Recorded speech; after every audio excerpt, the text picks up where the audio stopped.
Respected parents and dear students, most welcome all of you in others coaching classes. So I hope you that you are actually like of this videos for your grammatical portions. Now we are reading and learning of the future indefinite tense because the present and past tense are completed before it. So now time that we are learning of the future of the first part indefinite tense. यानी present indefinite tense जो future का first part है उसका हम इस समय अध्ययन करेंगे। तो उसके लिए मैंने आपको ये बताया था भाई इंडेफिनेट जब भी आता है तो उसमें वर्ब की फर्स्ट फॉर्म आती है, वर्ब की first form. But present indefinite में वर्ब की फर्स्ट फॉर्म थी, लेकिन कभी कभी उसमें वर्ब की फर्स्ट फॉर्म के साथ में ऐसे यस कर्ता के अनुसार लगता था, ठीक। बट पास्ट इंडेफिनेट के सिंपल में यदि हम देखते हैं तो उसमें वर्ब की सेकंड फॉर्म आ रही थी। तो उसको डिफर करने के लिए, डिफरेंस करने के लिए, अंतर बताने के लिए प्रेजेंट इंडेफिनेट और पास्ट इंडेफिनेट में यानी वर्ब की सेकंड फॉर्म यूज होना नेसेसरी था। बट यहाँ पर फिर वही फ्यूचर टेंस में हम इंडेफिनेट के अंदर वर्ब की फर्स्ट फॉर्म ही लेके आ रहे हैं। तो ये वर्ब की फर्स्ट फॉर्म प्रेजेंट टेंस में भी है, वर्ब की फर्स्ट फॉर्म आपकी मेन वर्ब की जो है फर्स्ट फॉर्म फ्यूचर इंडेफिनेट में भी है। तो what we difference do here कि हम इसके अंदर यहाँ पर क्या ऐसा अंतर करें कि इनमें थोड़ा सा अंतर हो। जैसे वहाँ इसका प्रेजेंट इंडेफिनेट का नेगेटिव बनाया तो डू और डज का यूज किया था इंट्रोगेटिव और इंट्रोगेटिव नेगेटिव के अंदर। और सो बट यहाँ फ्यूचर टेंस में ऑलरेडी फर्स्ट में ही यहाँ पर आपके लिए हेल्पिंग वर्ब आ रही है शैल या विल, यानी दोनों में से किसी एक का हम यहाँ पर यूज करेंगे आफ्टर देन सब्जेक्ट के बाद में। सो सिंपल सेंटेंस में हम सब्जेक्ट प्लस शैल या विल प्लस मेन वर्ब की first form plus object. Clear हो गया कि present indefinite, past indefinite and future indefinite में डिफरेंस क्या है। डिफरेंस वही है, फर्स्ट फॉर्म है, बट यहाँ पर स्टार्टिंग में ही इंडेफिनेट के अंदर ही हमने शैल या विल का यूज किया है उनसे अंतर करने के लिए। और ये शैल विल ही आपके नेगेटिव में भी आएगी, इंट्रोगेटिव में भी और इंट्रोगेटिव नेगेटिव। अब थोड़ा सा अपने माइंड अट्रैक्ट करने की एक यहाँ पर जो ध्यान देने की वाली बात है दैट कि हम कहाँ पर के शैल का यूज करेंगे और कहाँ पर हम विल का यूज करेंगे। So that it depend on the subject I and we के साथ में हम शैल का प्रयोग करेंगे और अदर जितने भी सब्जेक्ट्स हैं उनके साथ में हम विल का प्रयोग करेंगे, यूज करेंगे। क्योंकि आई और वी जो क्या है फर्स्ट पर्सन है, इसका मतलब है सीधा सा फर्स्ट पर्सन के साथ में हम शैल का यूज करेंगे और अदर सेकंड और थर्ड पर्सन के लिए हम विल का यूज करेंगे। नेगेटिव बनाते हैं तो सीधा सा है कि भाई नेगेटिव बनाएंगे तो हमेशा हेल्पिंग वर्ब के बाद में हम कौन सा क्या आएगा, आपका नोट का यूज होगा। तो नोट शैल और विल के बाद में आएगा। और इंट्रोगेटिव बनाएंगे तो हम शैल या विल को सब्जेक्ट से पहले रखेंगे और उसके बाद में सब्जेक्ट प्लस मेन वर्ब की फर्स्ट फॉर्म प्लस ऑब्जेक्ट। यदि डबल इंट्रोगेटिव बनाते हैं तो यहाँ हम WH फैमिली का वर्ड यूज करेंगे एंड इंटरोगेटिव का सेम वही कंस्ट्रक्शंस रहेगा, दैट शैल या will plus subject plus main verb की फर्स्ट फॉर्म प्लस ऑब्जेक्ट। यदि हम इंटरोगेटिव नेगेटिव सिंपल में यदि मेकिंग करना चाहते हैं तो ये आपका इंटरोगेटिव हो गया यहाँ पे और इसके साथ में अपने नेगेटिव मिक्स किया है। सो ये तीसरे स्थान पर ही आएगा, वो आएगा सब्जेक्ट के बाद में। मेन कंस्ट्रक्शन आपका सेम वही रहेगा। तो no so hard that not we learn of this construction of the future indefinite। Simple सी बात है, ठीक है ना, क्योंकि यहाँ पर अपने पास में एक पहले ही सुविधा आ गई है कि अपने को यहाँ पर शैल या विल का यूज़ पहले स्टार्टिंग में ही मिल रहा है और वर्ब की फर्स्ट फॉर्म में आ रही है। नेक्स्ट हम फर्स्ट आपका जो सेंटेंस दिया हुआ है उसको हम मेक करके देखते हैं कि भाई इसको हम इसकी मेकिंग किस प्रकार से करते हैं सेंटेंस की इन इंग्लिश। फर्स्ट टेंस जो आपको दिया गया है इन हिंदी में, क्योंकि हम सबसे मेन एक हैबिट पड़ी हुई है कि हम भी उसके पहचान जो करते हैं उसके हिंदी के सेंटेंस के आधार पे करते हैं और उसके बाद में फिर हम इसकी इंग्लिश से मेकिंग करते हैं। बट ऐसा होना नहीं चाहिए, क्योंकि इंग्लिश मीडियम के जो स्टूडेंट्स जो होते हैं वो इस प्रकार से इसकी पहचान करके इसकी मेकिंग नहीं करते हैं। वो सीधा सा है ये देख रहे कि भी हाँ भी आने वाले समय में ये काम हो रहा है होता है, तो भाई किस में चला गया, फ्यूचर में चला गया। बस इतना सा ध्यान रखते हैं एंड फिर देख लेते हैं कि यहाँ भी ये इंडेफिनिट है, कंटिन्यूस है, प्रोग्रेसिव है, कंटिन्यू चल रहा है, कंटिन्यूस में चला गया और ये काम फ्यूचर में ही हो चुका होगा तो किस में चला जाएगा, परफेक्ट में चला जाएगा। और यदि कुछ समय के साथ में चल रहा होगा और कुछ पार्ट उसका कंप्लीट हो चुका होगा तो किस में चला जाएगा, वो परफेक्ट कंटिन्यूस में। कौन से में, फ्यूचर में। वो ऐसा अपना माइंड में पहले से थिंकिंग करके रखते हैं और आफ्टर देन वे they are making of the sentence in English से। सो ये हैबिट उनके अंदर एक हो जाती है कि इंग्लिश टू इंग्लिश से लैंग्वेज को वो कैच करते हैं और तुरंत अपने माइंड में द्वारा अपना एक्सप्रेशन से हो जाता है उनका। बट आपको थोड़ी प्रॉब्लम आती है हिंदी मीडियम वालों को, तो इसलिए हम यहाँ जैसे अंत में लास्ट में गा गे गी आ रहा है तो ये है भी फ्यूचर इंडेफिनिट है। तो फ्यूचर इंडेफिनिट में जैसे मैं कल बाजार जाऊंगा, आने वाले कल की बात बता रही है, ठीक है। तो यानी जो संभावनाएं होती हैं, ठीक है, उसके बारे में यदि निश्चित बात बताई जाती है तो वह किस में चला गया, फ्यूचर इंडेफिनिट में। तो हम यहाँ सबसे पहले सब्जेक्ट लेके आएंगे आपका मैं, आई। आफ्टर दैट हेल्पिंग वर्ब, तो मैंने अभी आपको बताया फर्स्ट पर्सन है आई, तो इसके बाद में हम यूज करेंगे shall, I shall. After that main verb की फर्स्ट फॉर्म, मेन वर्ब है आपका जाना, जाने को अपन यहाँ in English that go. And then after object, जाना कहाँ है, go to market.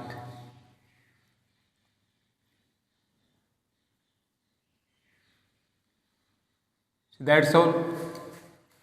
Next sentence है मेरी माताजी भोजन पकाई, आगे कियागा, तो आ गया तो आपका क्या करेंगे आप, फ्यूचर है इंडेफिनिट का सेंटेंस है तो first we put here that subject my mother,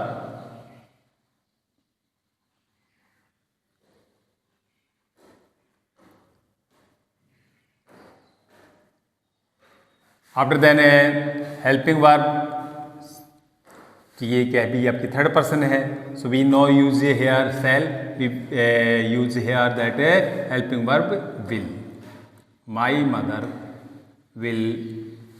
after that help main verb पकाना, so we use that here cook. And object भोजन ऑफ इंग्लिश वर्ड फूड।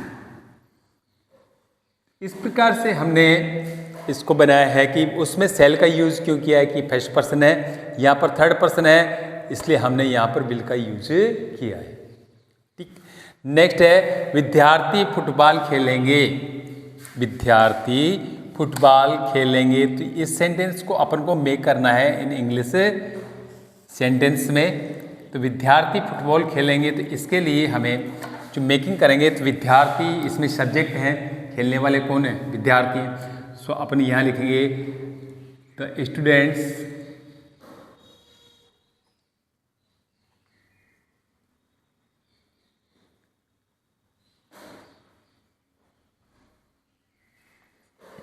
शैल या विल का यूज करेंगे तो भाई स्टूडेंट्स के बारे में बता रहे हैं तो अपने लिए तो क्या है, थर्ड पर्सन है। So we use here the helping verb of the will. After that main verb आपका आ रहा है खेलना, खेलने को राइट कर प्ले। अब ऑब्जेक्ट क्या है, खेलने का, इनका उद्देश्य क्या है, football. So we use after that object football.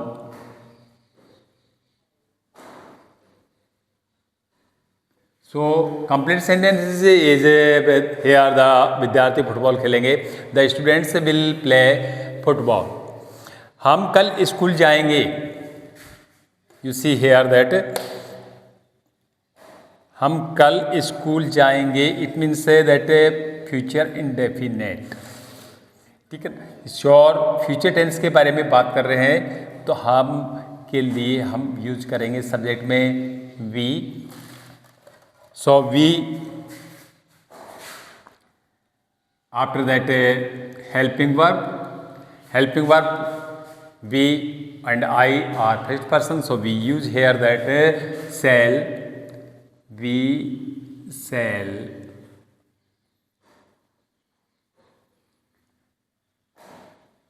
Main verb go, we shall go to. Object क्या है, स्कूल।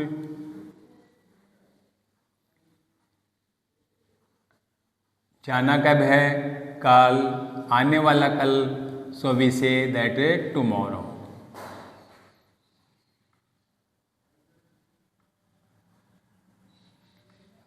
थस इस प्रकार से हम इन सेंटेंसेस का क्या करेंगे, मेकिंग करेंगे। अब हम एक एक का ऐसा करके देखते हैं कि एक का नेगेटिव बना दिया, एक का इंट्रोगेटिव बनाते हैं, इसी प्रकार से कि इंट्रोगेटिव और एक का नेगेटिव और एक का इंट्रोगेटिव नेगेटिव। इस प्रकार से इसका अभ्यास और करके देखते हैं, जिससे आपको इस प्रकार से मालूम। अभी तक तो मैंने इसको सारे के सारे जो सेंटेंस बनाए किस में बनाए, सिंपल में बनाए, बट अब एक एक को हम नेगेटिव में, इंट्रोगेटिव में, या डबल इंट्रोगेटिव में, या सिंपल इंट्रोगेटिव नेगेटिव में इसको मेकिंग करके देखते हैं। चलो अपन इसी का करते हैं, नेगेटिव करके देखते हैं कि भाई इसका नेगेटिव किससे बनेगा आपका। जैसे यहाँ पर मैंने लिखा मैं कल बाजार जाऊंगा, और मैंने यहाँ पर लिख दिया भाई क्या, नहीं, और लिख दिया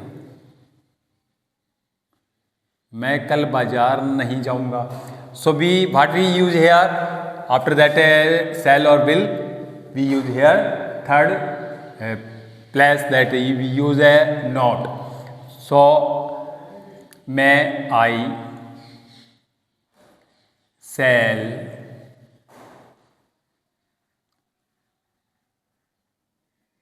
नॉट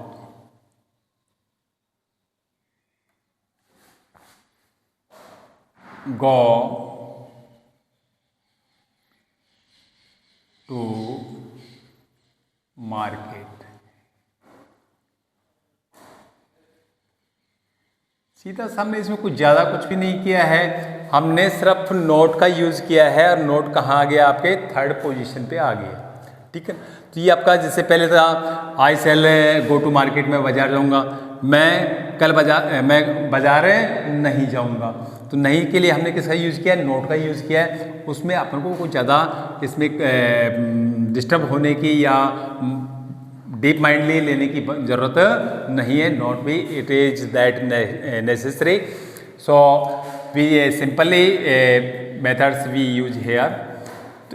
एंड सेकंड जो आपका सेंटेंस था आपका, वो था आपका कि मेरी माताजी भोजन पकाएंगी।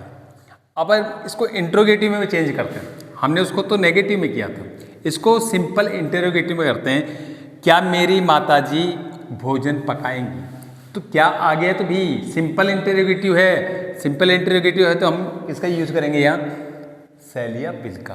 तो मेरी माताजी थर्ड पर्सन है, विल का यूज किया था अपन ने, तो अब यहाँ विल को हम पहले ले आएंगे। विल माई मदर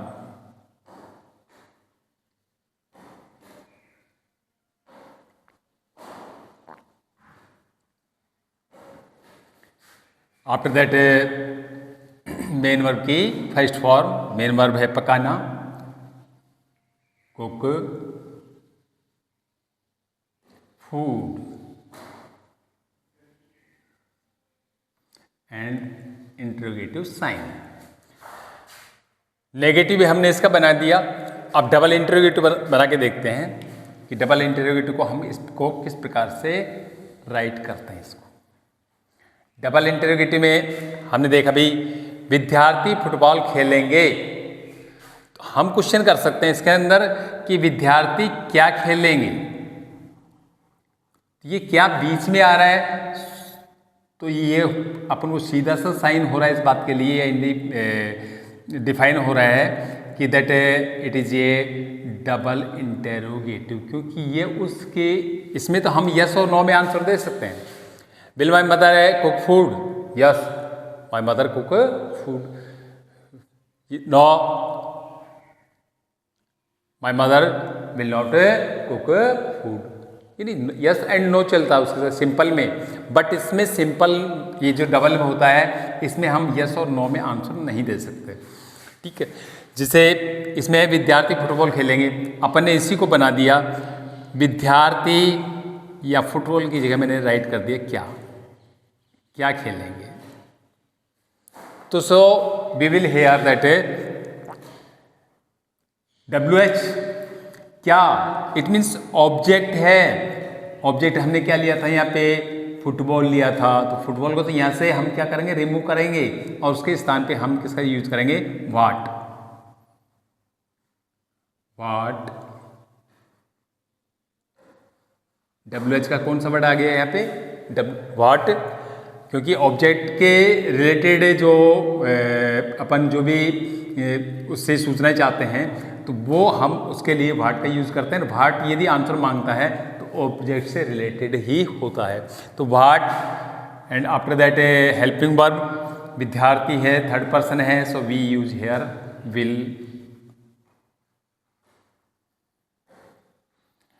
स्टूडेंट्स,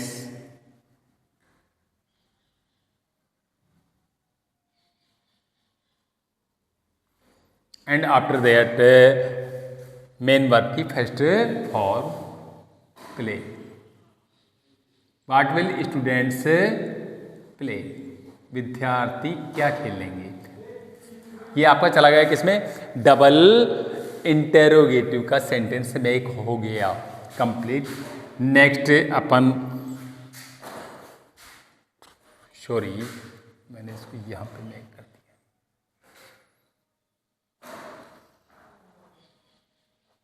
चलो मैंने इसको क्रॉस किया है, और अब इसका मेकिंग हम यहाँ पर करते हैं।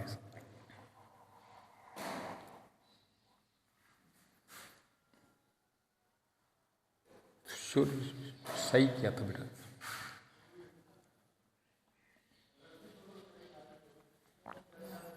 राइट, नेक्स्ट हम इसको देखते हैं, हम इंटरोगेटिव नेगेटिव में दोनों में बना करके देखते हैं। हम कल स्कूल जाएंगे, अब हम इसको सिंपल से हम इंटरोगेटिव नेगेटिव में मेक करते हैं।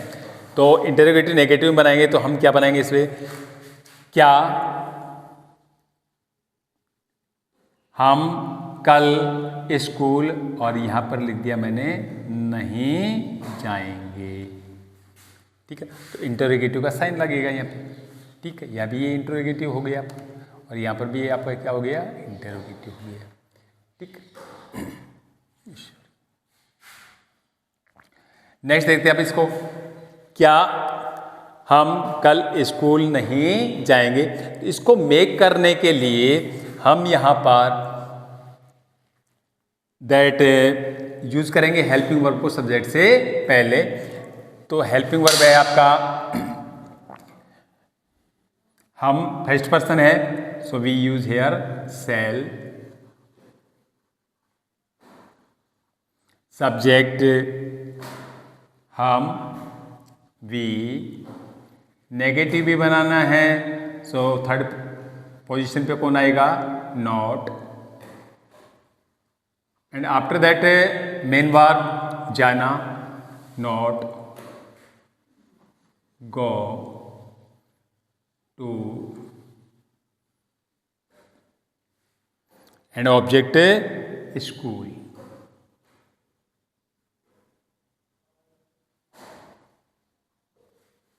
इस छोटे से सेंटेंस से ही मैंने आपको एक से एग्जाम्पल के द्वारा, यानी अलग अलग एग्जाम्पल से मैंने सारे टोटल पहले सिंपल बनाए, जिससे कि आपके ये स्ट्रक्चर्स के अनुसार उसको फर्स्ट के द्वारा ही जो अपन ने सिंपल में लिया था उसको बनाया है। नेक्स्ट फर्स्ट को हमने बना दिया नेगेटिव, सेकंड को बनाया था इंटरोगेटिव, और थर्ड को बनाया था आपका डबल इंटरोगेटिव, और फोर्थ को बना दिया हमने इंटरोगेटिव नेगेटिव। इस प्रकार से हम सेंटेंस की प्रत्येक की हम क्या बना सकते हैं, every each sentences are making of the simple to negative, negative to interrogative, interrogative to interrogative negative and simple and double interrogative. It is not a hard formula of the structure that of the future indefinite. But future indefinite में हम कुछ बातें और देखते हैं कि shall I और shall we का यूज, यानी स्टार्टिंग में shall I and shall we का यूज हम कब करते हैं कि इसमें सीधी सी